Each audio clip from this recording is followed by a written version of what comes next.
ഒരു 6 മാസം അല്ലെങ്കിൽ 8 മാസത്തേക്കാണ് ഒരു സെക്ടർ ബൂം ഉണ്ടാവുക സാധാരണ.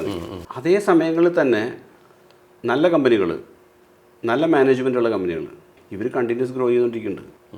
എന്തിനാണ് നമ്മൾ ഒരു സെക്ടറിൻ്റെ പുറകേക്ക് പോകണേ?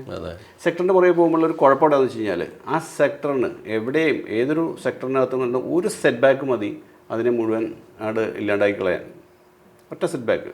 അപ്പോൾ ഒരു സെക്ടർ ബൂമിലേക്ക് കഴിയുന്നത് ഇൻവെസ്റ്റ് ചെയ്യരുതെന്നുള്ള, അല്ലെങ്കിൽ ആ സെക്ടർ റൊട്ടേഷനുകളിൽ കിടന്ന് ഈ ചുറ്റിക്കറങ്ങരുതെന്നുള്ള അഭിപ്രായക്കാരനാണ് ഞാൻ. പൊതുവേ ഓരോ ആളുകൾ ഓരോ ടൈപ്പാണ്. അതായത് ആളുകൾക്ക് പലതരത്തിലുള്ള ടേസ്റ്റാണ്. സെക്ടർ റൊട്ടേഷനുകളിൽ മാത്രം ചേൺ ചെയ്ത് അല്ലെങ്കിൽ അതിനകത്ത് മാത്രം പോയിക്കൊണ്ടിരിക്കുന്ന ആൾക്കാരുണ്ട്. ചെയ്യണോണ്ട് തെറ്റില്ല. പക്ഷെ ഒരു സാധാരണ നിക്ഷേപകനോട് പറഞ്ഞു കൊടുക്കേണ്ട ഒരു കാര്യം അല്ല എന്നുള്ളൊരു പോളിസിക്കാരനാണ് ഞാൻ. ശരിക്കും പറഞ്ഞ ഒരു സീസൺഡ് ഇൻവെസ്റ്റർക്കുള്ള ഒരു ഗെയിമാണ് ഈ പറഞ്ഞ പോലെയുള്ള സെക്ടർ റൊട്ടേഷനൊക്കെ പ്ലേ ചെയ്യുക എന്നുള്ളത്. അതിനകത്ത് പോയി ഗസ് ചെയ്യുക.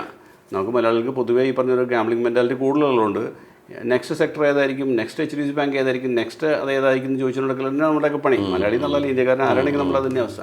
അപ്പോൾ ഒരു നെക്സ്റ്റ് സെക്ടറെന്നോ അല്ലെങ്കിൽ നെക്സ്റ്റ് സെഗ്മെൻ്റ് പറഞ്ഞു പോകേണ്ട കാര്യമില്ല. സത്യത്തിൽ നമുക്ക് അവൈലബിൾ ആയിട്ടുള്ള പ്രൂവ്ഡ് ആയിട്ടുള്ള, അതായത് നമ്മളൊരു ഞാൻ നേരത്തെ പറഞ്ഞ മാനേജ്മെൻറ്റിൻ്റെ കേസിലാണെങ്കിലും ആ പ്രൊഡക്റ്റിൻ്റെയോ അല്ലെങ്കിൽ ബാക്കി ആ കമ്പനിയുടെ മൊത്തത്തിലുള്ള ആ ഗ്രോത്ത്, നമ്മളൊരു ഏർണിങ്സ് ഗ്രോത്തിൻ്റെ കാര്യത്തിലാണെങ്കിലും ട്രാക്ക് റെക്കോർഡുള്ള കമ്പനികളിലേക്ക് എപ്പോഴും ഇൻവെസ്റ്റ് ചെയ്യാൻ ശ്രമിക്കുക സാധാരണ ഇൻവെസ്റ്റേഴ്സ്. ഈ കഴിയുന്നതും നെഗറ്റീവ് ഫ്ലോ വരുമ്പോൾ ആ സാധനത്തിനകത്ത് എല്ലാവരും കൂടി നോ പറഞ്ഞ സമയം, അതാണ് ശരിയായി ഇൻവെസ്റ്റ് ചെയ്യാനുള്ള സമയം.